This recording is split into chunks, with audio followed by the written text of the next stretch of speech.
साथियों, पिछले दिनों एक जनरल साहब ने मीडिया कॉन्फ्रेंस में बोला था कि सेना में नाम, नमक और निशान देशभक्ति के लिए आए, वेतन के लिए ना आए, पैसों के लिए ना आए। खैर, ये बात भी ठीक है, मगर क्या जनरल साहब को पता है कि सेना में अधिकारियों को तो मोटी सैलरी मिलती है, अच्छा बंगला है, पर्सनल कार है, हेल्पर्स हैं, नौकर हैं, कुक है, कैंटीन फैसिलिटी है, जैसी तमाम सुख सुविधाएं की चीजें उनके पास में उपलब्ध है। क्या देशभक्ति और यह सब सिर्फ एक सिपाही को ही सिखाई जाए? एक सिपाही को ही सिखाई जाए? मतलब देशभक्ति सबके अंदर है, मगर देशभक्ति से घर तो नहीं चल जाएगा। जो अपने सीने में देशभक्ति की ज्वाला लेकर बॉर्डर पर खड़ा है, क्या यह देश की जिम्मेदारी नहीं है कि उसकी देशभक्ति को सम्मानित किया जाए, उसके बीवी बच्चे, माता पिता एक बेहतर जिंदगी जी सके? साथियों, जो जनरल साहब ने जो बयान दिया, यह कॉपी पेस्ट कहां से किया गया? यह कॉपी पेस्ट किया गया 2019 में। इससे पहले यह बयान दे चुके हैं स्वर्गीय जनरल विपिन रावत 2019 में, और वहीं से यह कॉपी पेस्ट करके 2025 में पूछाया गया इस बयान को। साथियों, क्या समानता एक ही वर्ग को मिले? क्या संविधान ने एक ही वर्ग को ये सारी फैसिलिटी, ये सारी चीजें दे रखी हैं? और जो इतनी सुख सुविधाएं लेके एक छोटे वर्ग को देशभक्ति का पाठ? साथियों, स्वर्गीय विपिन रावत जी ने कुछ कदम बहुत बड़े उठाए थे, और उस समय एक रिटायर्ड अधिकारियों की फौज उनके पीछे पड़ गई थी। ट्विटर पे बड़े बड़े लेटर लिखने लग गए थे, ट्विटर करने लग गए थे। वो पहले ऐसे जर्नल थे जिन्होंने स्वीकार किया था डिसेबिलिटी पेंशन में बहुत बड़ी असमानता है। आप ये न्यूज देख सकते हो। और उन्होंने ये स्वीकार क्यों किया था? क्योंकि 2018 में सबका सैनिक संघर्ष कमेटी का रामलीला ग्राउंड में धरना पर भूख हड़ताल चली थी 13-14 दिन। उसके बाद में ये डिसेबिलिटी पेंशन का मुद्दा पूरे देश में गया था, और 2018 ही वो ईयर था जो दिव्यांग वर्ष मनाया गया था। सबसे पहले उन्होंने पूना के अंदर सार्वजनिक तौर पे कहा कि डिसेबिलिटी पेंशन की चोरी हो रही है बड़े लेवल पे। और वो पहले ऐसे जर्नल थे जिन्होंने लाइफस्टाइल की बीमारी, जीवन शैली की बीमारी के ऊपर 2 लेफ्टिनेंट जनरलों की डिसेबिलिटी पेंशन रोक दी थी। वो पहले ऐसे शख्स थे कि जो संसद रक्षा समिति है उसके सामने पेश हुए, और उस समिति के सामने उन्होंने कहा कि डिसेबिलिटी पेंशन में असमानता है। मेरे से पूछते हैं जवान कि डिसेबिलिटी पेंशन में इतना गैप क्यों है? क्या हमारे शरीर की कोई वैल्यू नहीं है? क्या हमारा जो शरीर है, क्या वो मिट्टी लोहे का है, या दूसरा शरीर सोने चांदी हीरे मोती का है? और ये बात 2018 के बाद जब सबका कमेटी की भूख हड़ताल चली, तभी हमारे एक पैरा ट्रूपर थे मेहरा, जो आगरा में रहते थे, जिनके युद्ध घायल सैनिक थे, दोनों पैर नहीं थे, और ये सवाल उन्हीं ने पूछा था। उसके बाद में आप जानते हो बैटल कैजुअल्टी दीपचंद को, उन्होंने भी ये सवाल पूछा था, और उसी चीज से पूछा था। मतलब इस डिसेबिलिटी पेंशन की असमानता या इसका खुलासा करने वाला कौन व्यक्ति था? वो था सबका सैनिक संघर्ष कमेटी का जनरल सेक्रेटरी, जो बड़े लेवल पे उस समय गया था। इसके बाद में जब वित्त मंत्री निर्मला सीतारमण ने डिसेबिलिटी पेंशन पे टैक्स लगाया तो जनरल विपिन रावत ने सार्वजनिक तौर पे आके कहा कि 2.5 लाख रुपया डिसेबिलिटी पेंशन ले रहे हैं तो थोड़ा सा या मामूली सा टैक्स देने में किसी को घबराहट नहीं होनी चाहिए, किसी को परेशानी नहीं होनी चाहिए। उसके बाद में उनके खिलाफ एक मुहिम भी शुरू हो गई थी ट्विटर के ऊपर। अब जो बात आ रही है कि नाम नमक निशान के लिए आइए, देशभक्ति के लिए आइए, पैसों के लिए मत आइए, मान गए।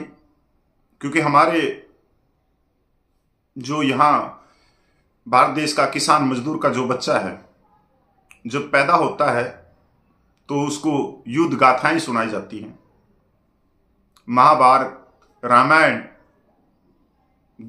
भगत सिंह जैसे, महात्मा गांधी, सुभाष चंद्र बोस, इनकी वीरता, इन क्रांतिकारियों के बारे में बच्चों को शुरू से ही सिखाया जाता है। तो देशभक्ति तो हर भारतीय के खून में है, कण कण में है। पर यह देशभक्ति एक सिपाही को ही सिखाई जाए, मोटा वेतन लेके, बड़े बड़े एक गाड़ियों का काफिला, नौकरों की फौज, हर फैसिलिटी, हर सुख सुविधाएं। साथियों, समानता क्या संविधान ने यह कहा है कि एक ही वर्ग को मिलनी चाहिए, दूसरे वर्ग को नहीं मिलनी चाहिए?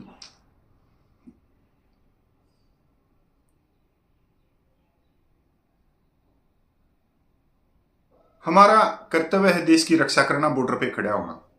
क्या इस देश का कर्तव्य नहीं है कि हमारे को समानता देना, न्याय देना? हमारे माँ बाप, बीवी, बच्चे जिनका जीवन स्तर अच्छा हो, क्या ये सरकार का दायित्व नहीं है? क्या 140 करोड़ लोगों का दायित्व नहीं है? आज जनरल साहब ने बहुत ही अच्छी बात कही। मैं जनरल साहब से पूछना चाहता हूं कि डिसेबिलिटी पेंशन जो एक जवान को 5,000 से 18,000 रुपया और एक अधिकारी को 2.5 लाख रुपए तक जा रही है, मिलिट्री सर्विस पे 5200 रुपया और 15,500 रुपया, जो कि एक सेना की वर्दी पहनने का एक भत्ता है, रिक्स का है, क्योंकि हम अपनी जान को हथेली पे रख के चलते हैं, तब देश की सुरक्षा करते हैं। ग्लेशियर के अलाउंस से, इंसर्जेंसी के अलाउंस से, वहां सबको जान का खतरा है। वहां सबके लिए एक समान बर्फ पड़ती है, एक समान ठंड लगती है।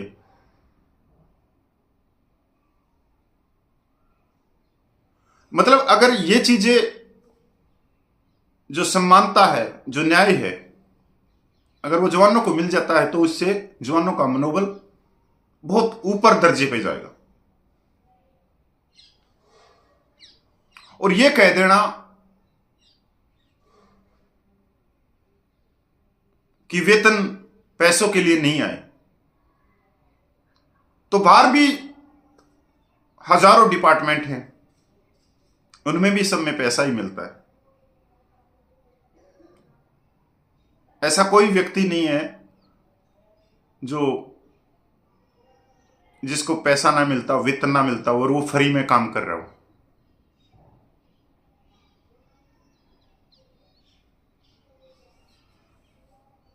एक साल तक जंतर मंतर के ऊपर पूरे देश के पूर्व सैनिक पूछते रहे अपनी मांगों के लेके, जायज मांगों के लेके।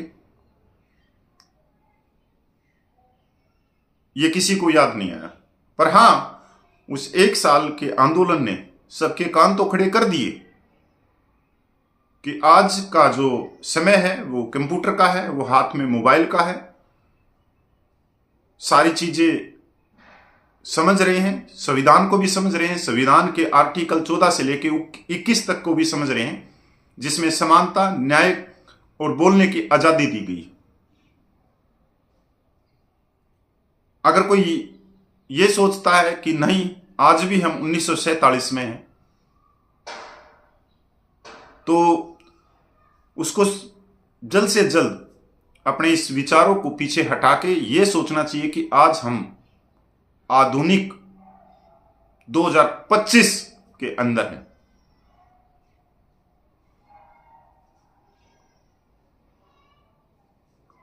तो ये जो आपने ऊपर, और मेरे पास में बोलने के लिए बहुत कुछ है, बहुत कुछ है, पर नैतिकता के हिसाब से भाई आपको अच्छा लगा हो तो ये मैसेज मेरा भी पहुंचाना जनरल साहब तक। क्या पता जनरल साहब तक मेरा मैसेज पूछे और वो नैतिकता के हिसाब से विनम्र हृदय रखते हुए वो 8वें वेतन आयोग में जो पे पेंशन की जो विसंगतियां हैं, जो असमानता है, उसको वो ठोस तरीके से रख सके और हमारे जवानों को जो उनकी पे पेंशन में जो विसंगतियां हैं वे दूर हो सके। क्योंकि मैंने 2 पे कमीशन देखे हैं। छठा पे कमीशन जो 1.5 साल तक रोके रखा, 7वां पे कमीशन भी 1 साल तक रोके रखा, पर उसमें जो छोटे रैंक के हैं उनको कुछ नहीं मिला। रोका तो उन्हीं के लिए गया था पर उनको कुछ नहीं मिला। और 2009 में मनमोहन की सरकार ने बिल्कुल सार्वजनिक तौर पे स्वीकार कर लिया था, जब वो विदेश में थे, जब पे कमीशन रोका गया था, कि हम जवानों को 75% पेंशन देने के लिए तैयार है, पर उस प्रपोजल को खारिज किया गया। तो आज का समय यह है कि ये प्रपोजल वापस रखा जाए और ये 30 लाख पूर्व सैनिकों के लिए एक सम्मान भी होगा कि जो हमारा जनरल साहब है वो हमारा पिता के सम्मान हमारी देख रेख कर रहा है, हमारा ख्याल कर रहा है, और आज भी अब भी, और हमारी जो जीवन है, जीवन स्तर है, उसको अप ले जाने के लिए वो सरकार के सामने भी 30 लाख की बात रख रहा है। धन्यवाद भाई।